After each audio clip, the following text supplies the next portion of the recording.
दिल्ली में सुबह सुबह झमाझम बारिश हुई है। जी हां, बारिश के बाद कई इलाकों में पानी भर गया है। सड़कों पर जल भराव ने बढ़ाई मुश्किलें। पानी ने गाड़ियों की रफ्तार पर ब्रेक लगा दी है।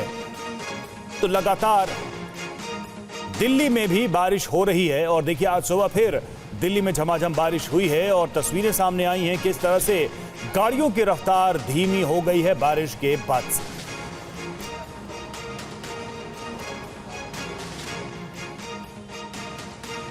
तो दिल्ली की तस्वीरें हम आपको दिखा रहे हैं। सड़कों पर किस तरह से पानी भर गया है। लोग अपनी गाड़ियां किसी तरीके से पानी से निकालकर ले जा रहे हैं। सुबह की बारिश और बारिश के बाद कई इलाकों में ट्रैफिक की रफ्तार कम हो गई, पानी भर गया और दिल्ली की ये तस्वीरें हम आपको दिखा रहे हैं। आज सुबह दिल्ली में बारिश हुई, बारिश सुबह सुबह हुई, लेकिन तस्वीरें आपके सामने किस तरह के हालात दिल्ली में बन गए बारिश के बाद से। तो सुबह का ट्रैफिक प्रभावित हुआ है इस बारिश की वजह से। जो लोग सुबह सुबह निकले हैं उनके सामने ये परेशानी जरूर आई है। दिल्ली में जहां तहां सड़कों पर पानी भरने की भी तस्वीरें सामने आई है।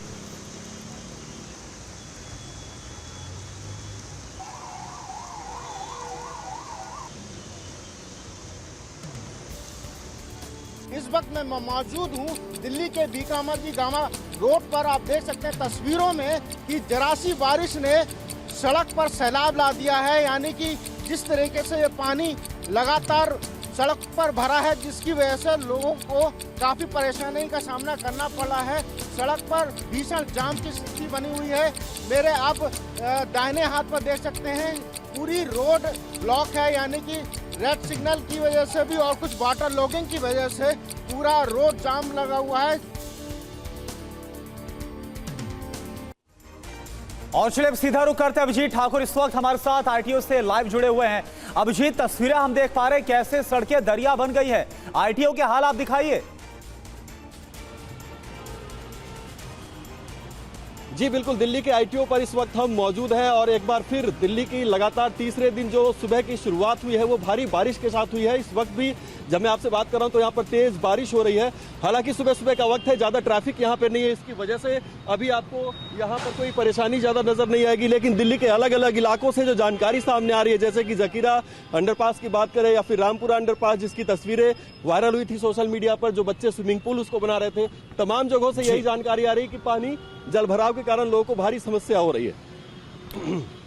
बिल्कुल, तो ये तस्वीर इस वक्त हम देख पा रहे हैं। और देखिए अभिजीत, बड़ा सवाल ये भी है क्योंकि अब जैसे जैसे वक्त आगे बढ़ेगा, ऑफिस का टाइम भी होगा और कई जगह दिल्ली में भारी जल भराव भी हो रहा है, तो इससे भी काफी अब लोगों को दिक्कत होने वाली, खास तौर पर जो ऑफिस के लिए निकलेंगे अब।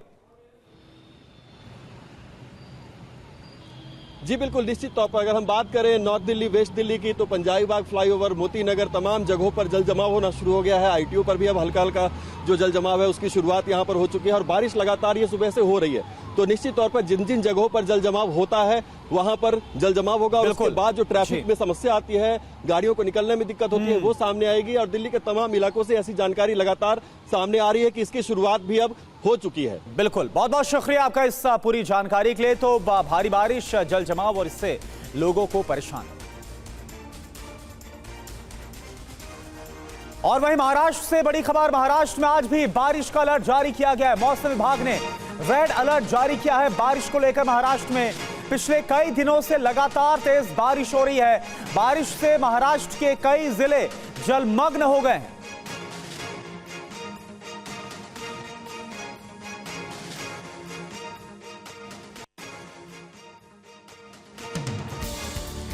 रायगढ़ में बारिश के बीच उफनती उल्हास नदी में युवक बह गया। तैराकी में सक्षम महेंद्र के जिंदा बचने की उम्मीदें करीब करीब खत्म हो गई थी, लेकिन स्थानीय हेल्प एंड रेस्क्यू फाउंडेशन की टीम ने इसे 4 घंटों की मशक्कत के बाद आखिरकार बचा लिया। घटना करजत तालुका की है, जब नदी में मछली पकड़ने गए महेंद्र का पांव फिसला और वो नदी में बह गया। घटना की सूचना मिलते ही रेस्क्यू टीम मौके पर पहुंची और जीवन रक्षक अभियान शुरू हुआ। रस्सी और ह्यूमन चेन के जरिए महेंद्र को बचा लिया गया। और महाराष्ट्र के पुणे में पिछले 24 घंटे में भारी बारिश हुई है। भारी बारिश की वजह से पुणे में बाढ़ जैसी स्थिति बन गई है। शहरों में कई फीट तक पानी भर गया है। घर डूब गए, सड़कों पर कई फीट तक पानी भरा हुआ है। गाड़ियां पानी में तैर रही हैं। बीच सड़क में नाव चल रही है। पुणे शहर की तस्वीरें बता रही हैं कि यहाँ किस कदर बारिश हुई है। भारी बारिश के बाद पानी हाई राइज सोसाइटी तक पहुँच गया है। पुणे के कई इलाके डूब गए हैं। पानी भरने की वजह से लोग घरों में कैद हो गए हैं। एनडीआरएफ की टीम पानी में फंसे लोगों तक खाने पीने की चीजें पहुंचा रही है। ये पुणे के भंजनगर इलाके की तस्वीर है। बारिश के पानी में 70 लोग फंस गए हैं। तो पुणे में भारी बारिश के बाद भारी तबाही हुई है। महाराष्ट्र के डिप्टी सीएम ने पुणे पहुंचकर बाढ़ग्रस्त इलाके का दौरा किया। बाढ़ प्रभावित लोगों से मुलाकात की। प्रशासन को लोगों की मदद का निर्देश भी दिया गया। पानी के बारे में क्या हुआ, किस कारण यहाँ पानी कभी आता नहीं था, इस दफा क्यों आया, इसके बारे में लोकल लोगों का क्या कहना है। जो टेक्निकल लोग हैं उनके साथ बात करके हम आगे का डिसीजन लेंगे। अभी उसके बारे में पंचनामा करने के लिए कलेक्टर जी को और कमिश्नर को दोनों को बताया। कॉरपोरेशन की तरफ से एक आदमी रहेगा और रेवेन्यू की तरफ से एक आदमी रहेगा और दोनों मिलके ये करेंगे, पंचनामा करेंगे। और महाराष्ट्र के पुणे में बारिश की वजह से हालात इस कदर बिगड़ चुके हैं कि उफनती नदी का पानी घरों में घुस गया है। पानी में फंसे लोगों को नाव की मदद से बाहर निकाला गया। तस्वीरें पुणे के पुण्यातील कोंकारेश्वर मंदिर की है, जहां कई फीट पानी भर चुका है।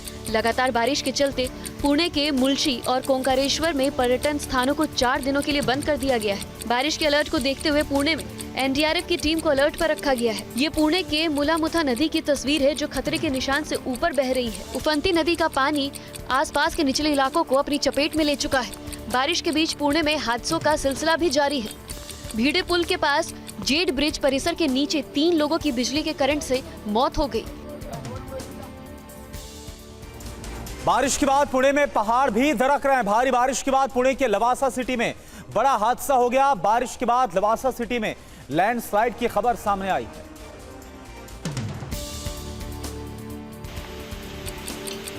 लवासा सिटी के मूलशी इलाके पर पहाड़ का एक बड़ा हिस्सा टूटकर गिर गया है। लैंडस्लाइड की चपेट में 2 घर आ गए। बड़े बड़े पत्थर गिरने से घर पूरी तरह से क्षतिग्रस्त हो गया। लैंडस्लाइड की वजह से 3 लोग भी घायल हो गए हैं। लैंडस्लाइड के बाद एनडीआरएफ की टीम मौके पर पहुंची और राहत बचाव का कार्य शुरू किया गया। घर के मलबे में दबे 3 लोगों को रेस्क्यू कर बाहर निकाला गया। ये दूसरी तस्वीर पुणे के पिंपरी चिंचवड़ की है, जहां बारिश के बाद मोरिया गोसावी मंदिर जलमग्न हो गया। मंदिर का पहला तला पूरी तरह से पानी में डूब गया। लगातार हो रही बारिश के चलते महाराष्ट्र के ठाणे में गंभीर स्थिति पैदा हो गई है। उल्हास नदी पर बना रायता ब्रिज पूरी तरह से डूब चुका है। ठाणे से सामने आई बाढ़ की इन तस्वीरों को देख लोग सहमे हुए हैं। 24 घंटे की लगातार बारिश से रायता ब्रिज का वजूद अब पानी में गोते लगाने लगा है। नदी के इस हाहाकारी रूप के कारण कल्याण मुरबाड अहमदाबाद हाईवे को बंद कर दिया गया है। दरअसल इस हालात की तस्दीक 24 घंटे पहले बारिश के दौरान ही हो गई थी। तब नदी में बहाव तीव्र था, लेकिन रायत ब्रिज पर आवाजाही हो रही थी। उल्हास नदी का रौद्र रूप अब डराने लगा है। निचले इलाकों से लोगों को बाहर निकालने का काम तेजी से शुरू है। पिछले 2 दिन से महाराष्ट्र में बारिश हो रही है। मूसलाधार बारिश के बाद महाराष्ट्र के कई जिलों से चौंकाने वाली तस्वीरें सामने आ रही हैं। ये महाराष्ट्र के रत्नागिरी के खेड़ इलाके की तस्वीर है, जो भारी बारिश से जलमग्न हो गई है। घर, दुकान सब डूब गए हैं। ये रत्नागिरी का खेड़ सिटी है, जहाँ के बाजार में कई फीट तक पानी भरा हुआ है। बारिश ने लोगों की परेशानियां बढ़ा दी है। लगातार हो रही बारिश की वजह से खेड़ के साफा मस्जिद में भी पानी भर गया है। रिपोर्ट के मुताबिक मस्जिद में काफी पानी भरा हुआ है। रत्नागिरी में बारिश के बाद बाढ़ जैसी स्थिति हो गई है। बाढ़ से निपटने के लिए एनडीआरएफ की टीम को तैनात कर दिया गया है। एनडीआरएफ की टीम बाढ़ की स्थिति से निपटने की तैयारी में जुटी है। वहीं मुंबई में लगातार बारिश जारी है। हालात बिगड़ गए हैं। लोगों को परेशानियों का सामना करना पड़ रहा है। मौसम विभाग ने आज भी मुंबई में भारी बारिश का अलर्ट जारी किया।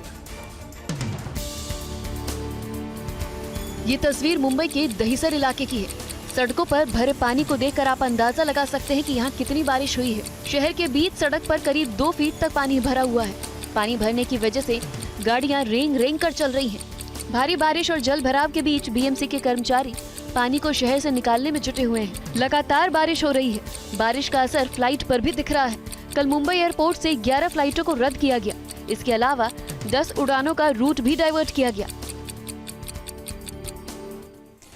गुजरात के वडोदरा में बुधवार को हुई मूसलाधार बारिश के बाद विश्वामित्री नदी के उफान से बाढ़ का खतरा बढ़ गया है। निचले इलाकों में अलर्ट जारी कर दिया गया है। बारिश के बाद अब वडोदरा पर बाढ़ का खतरा मंडरा रहा है। विश्वामित्री नदी का जल स्तर खतरे के निशान को पार कर चुका है। आशंका है कि नदी का बहाव और पानी का लेवल इसी तरह बढ़ता रहा तो निचले इलाके डूब सकते हैं। स्थानीय लोगों की माने तो ऐसी स्थिति बारिश के पानी को आजवा सरोवर से नदी में डाइवर्ट किए जाने से पैदा हुई है। हालांकि प्रशासन हर स्थिति से निपटने का दावा कर रहा है। कंटिन्यूसली हम लोग वॉच कर रहे थे आजवा में और यहाँ का लेवल कंटिन्यूस कंट्रोल लेवल से सब हो रहा है और कोऑर्डिनेशन हो रहा है। मध्य प्रदेश के निवाड़ी में बेतवा नदी खतरे के निशान से ऊपर बह रही है। निवाड़ी में बेतवा नदी में एक महिला की डूबने से मौत हो गई। बेतवा नदी के बेतवा घाट पर महिला का पैर फिसला और वो नदी में गिर गई। पानी के तेज बहाव में बह गई। नदी के किनारे महिला के 3 छोटे छोटे बच्चे भी मौजूद थे। बच्चे चिल्लाते रहे, बिलखते रहे, लेकिन मां को बचा नहीं पाए। बच्चों के सामने ही मां नदी में बह गई। सूचना के बाद एनडीआरएफ की टीम ने बेतवा नदी में महिला की तलाश शुरू की। एनडीआरएफ की 2 टीम को लगाया गया। काफी देर की तलाश के बाद महिला का शव एनडीआरएफ को मिला। तेज बहाव की वजह से महिला काफी दूर बहकर चली गई थी। रिपोर्ट के मुताबिक महिला अपने पूरे परिवार के साथ कंचना घाट पर घूमने गई थी। बारिश में ट्रेन की पटरियां भी डूब गई है। पटरियों पर पानी भर गया है। ऐसी ही एक तस्वीर मध्य प्रदेश के कटनी से सामने आई है जो सोशल मीडिया पर जमकर वायरल हो रही है। तस्वीर में देखिए, आपको एक ट्रेन दिख रही है और 3 लोग दिख रहे हैं। ये तीनों लोग आगे आगे चल रहे हैं और इनके पीछे पीछे सीटी बजाती हुई ट्रेन चल रही है। कटनी में पिछले 2 दिनों से लगातार बारिश हो रही है। कटनी जबलपुर रूट पर डुंडी स्टेशन के पास पटरी पानी में डूब गई है। ट्रैक पर पानी भरने के कारण ट्रेन को चलाना मुश्किल हो रहा था। अंदर यात्री बैठे थे और वो सहमे हुए थे। फिर मदद के लिए रेलवे के कर्मचारी आए और लाठियों के सहारे वो पानी की थाह लेते हुए ट्रैक पर धीरे धीरे बढ़ते रहे और उनके पीछे पीछे ट्रेन भी धीमी गति से चलती रही। और अब विदेशों में आई बाढ़ की खबरें। बारिश और बाढ़ से जापान के कई शहरों में तबाही की तस्वीरें सामने आई हैं। देखिए ये रिपोर्ट। बारिश और बाढ़ से जापान के कई शहर से तबाही की तस्वीरें सामने आई। तस्वीरें जापान के अकीता सिटी की है, जहां कई दिनों से हो रही बारिश के बाद नदियों में बाढ़ आ गई है। पानी की तेज धार में सब कुछ तिनके की तरह बह रहे हैं। शहर दर शहर नदियों में तब्दील होते जा रहे हैं। घर, गाड़ियां, सड़कें, दफ्तर सब पानी पानी हो गया है। भारी बारिश के बीच जापान में भूस्खलन ने भी परेशानी बढ़ा दी है। प्रधानमंत्री फूमियो किशिदा ने बाढ़ इलाकों में हर संभव मदद पहुंचाने के आदेश दिए हैं। मौसम विभाग के मुताबिक कल जापान के अकीता और यामागाटा में 8 इंच तक बारिश हुई। चीन में भी बाढ़ से हालात खराब हो गए हैं। बाढ़ में कई लोग फंस गए हैं जिन्हें बचाने के लिए रेस्क्यू ऑपरेशन चलाया जा रहा है। लोगों तक मदद पहुंचाई जा रही है। गेमी तूफान ने चीन में भारी तबाही मचाई है। तूफान और बारिश के बाद चीन के कई प्रांत में सैलाब आ गया है। विनाशकारी तूफान ने फुजियान में सैकड़ों घरों को जमींदोज कर दिया है। ये तस्वीरें चीन के फुजियान की हैं, जहां तूफान के बाद चारों तरफ तबाही और बर्बादी का मंजर है। रेस्क्यू टीम बाढ़ में फंसे लोगों को सुरक्षित स्थानों पर पहुंचा रही है। लोगों तक खाने पीने की चीजें भी पहुंचा रही है। तूफान की वजह से पुतियन और निंगडे और पिंगटन काउंटी में 5000 से अधिक लोग फंस गए थे। बचाव कर्मियों ने घंटों की मशक्कत के बाद रस्सी के सहारे से लोगों को बाहर निकाला। और बड़ी खबर है, करगिल विजय दिवस की 25वीं वर्षगांठ आज है और आज करगिल वॉर मेमोरियल जाएंगे प्रधानमंत्री मोदी। करगिल के शहीदों को श्रद्धांजलि देंगे। पीएम शिंकुला सुरंग परियोजना का शिलान्यास भी करेंगे। आज 25वां करगिल विजय दिवस है। इस मौके पर पीएम मोदी आज करगिल युद्ध स्मारक का दौरा करेंगे। पीएम उन बहादुर जवानों को श्रद्धांजलि देंगे जिन्होंने अपनी जान की आहुति देकर 1999 में भारत पाकिस्तान युद्ध के समय देश की रक्षा की थी। वो लगातार दुश्मन की तरफ से इसी लाइफ लाइन पर टारगेट बनाया जा रहा था और ताकि भारतीय सेना का जो लॉजिस्टिक या कॉन्वे जो है उन्हें जो है रोका जाए। कई दिनों तक इस पूरे इलाके में युद्ध देखने को मिला। आखिरकार जो है इस युद्ध में भारतीय सेना ने विजय प्राप्त की। प्रधानमंत्री का पूरा कार्यक्रम क्या है, देखिए ये रिपोर्ट। शिकुला सुरंग परियोजना के पूरा होने पर हमारे सैनिकों की आवाजाही आसान होगी और उनके लिए हथियार, गोला बारूद भी काफी तेज गति से उन तक पहुंचाया जा सकेगा। इसके साथ ही ये परियोजना लद्दाख में आर्थिक और सामाजिक विकास को भी बढ़ावा देगी। शिकुला सुरंग परियोजना 4.1 किलोमीटर ट्विन ट्यूब सुरंग है। इससे लेह को हर मौसम में कनेक्टिविटी प्रदान की जा सकेगी। सुरंग की लागत 1681 करोड़ रुपए से ज्यादा है। शिकुला सुरंग विश्व की सबसे ऊंची सुरंग होगी। इससे मनाली और लेह के बीच की दूरी 60 किलोमीटर कम हो जाएगी। तो करगिल के भीषण युद्ध में सैनिकों ने जो जज्बा दिखाया, पारंपरिक हथियारों से दुश्मनों के जिस तरह से छक्के छुड़ाए, उसे आज भी सुनहरे अक्षरों में लिखा और याद किया जाता है।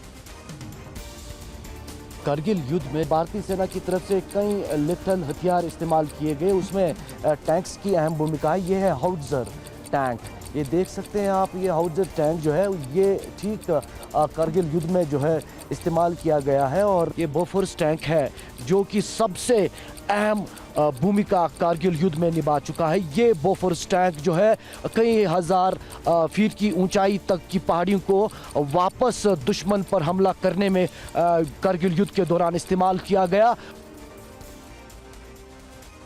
बिहार राजस्थान में बीजेपी ने बदले हैं अध्यक्ष। जी हां, दिलीप जायसवाल बिहार बीजेपी अध्यक्ष बने हैं। वहीं राजस्थान में मदन राठौड़ को कमान मिली है। 6 राज्यों के बीजेपी के नए प्रभारी भी नियुक्त किए गए। लोकसभा चुनाव के बाद अब बीजेपी संगठन को मजबूत करने में जुट गई है। इस क्रम में कल बिहार और राजस्थान के प्रदेश अध्यक्ष बदल दिए गए। बिहार बीजेपी का प्रदेश अध्यक्ष डॉक्टर दिलीप जायसवाल को बनाया गया है, जबकि मदन राठौड़ को राजस्थान बीजेपी अध्यक्ष की जिम्मेदारी सौंपी गई है। इसके अलावा पार्टी ने 6 प्रदेशों में नए प्रभारी भी तैनात किए हैं। डॉक्टर राधा मोहन दास अग्रवाल को राजस्थान का, हरीश द्विवेदी को असम का, अतुल गर्ग को चंडीगढ़ का, अरविंद मेनन को तमिलनाडु और लक्षद्वीप का और राजदीप रॉय को त्रिपुरा का प्रभारी बनाया गया है। मानहानि केस में आज राहुल गांधी की पेशी है। यूपी के सुल्तानपुर कोर्ट में राहुल गांधी की पेशी सुबह 10:15 पर सुल्तानपुर पहुंचेंगे राहुल गांधी। गृह मंत्री अमित शाह पर टिप्पणी के मामले में पेशी। राहुल गांधी सुल्तानपुर के एमपी एमएलए कोर्ट में पेश होंगे। दरअसल राहुल गांधी ने 8 मई 2018 को कर्नाटक विधानसभा चुनाव के दौरान एक जनसभा में अमित शाह के खिलाफ आपत्तिजनक बयान दिया था। इसके बाद सुल्तानपुर के बीजेपी नेता विजय मिश्रा ने राहुल गांधी के खिलाफ मानहानि का केस किया था। इसी मामले की सुनवाई के लिए राहुल गांधी आज कोर्ट में पेश होंगे। इससे पहले सुल्तानपुर की अदालत ने उन्हें 2 जुलाई को पेश होने के लिए बुलाया था, लेकिन राहुल गांधी उस वक्त अदालत के सामने पेश नहीं हो पाए थे। राहुल गांधी के वकील ने सुनवाई के लिए नई तारीख मांगी थी। आज दिल्ली आएंगे यूपी के सीएम योगी आदित्यनाथ। पीएम मोदी और बीजेपी अध्यक्ष जेपी नड्डा से मिलेंगे योगी। नीति आयोग की मीटिंग में शामिल होंगे।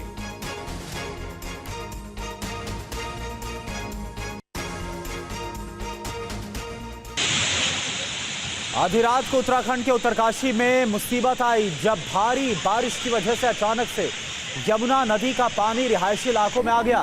रात में लोगों के लिए चेतावनी को जारी किया गया। कुछ देर बाद स्थिति सामान्य हो गई। अगर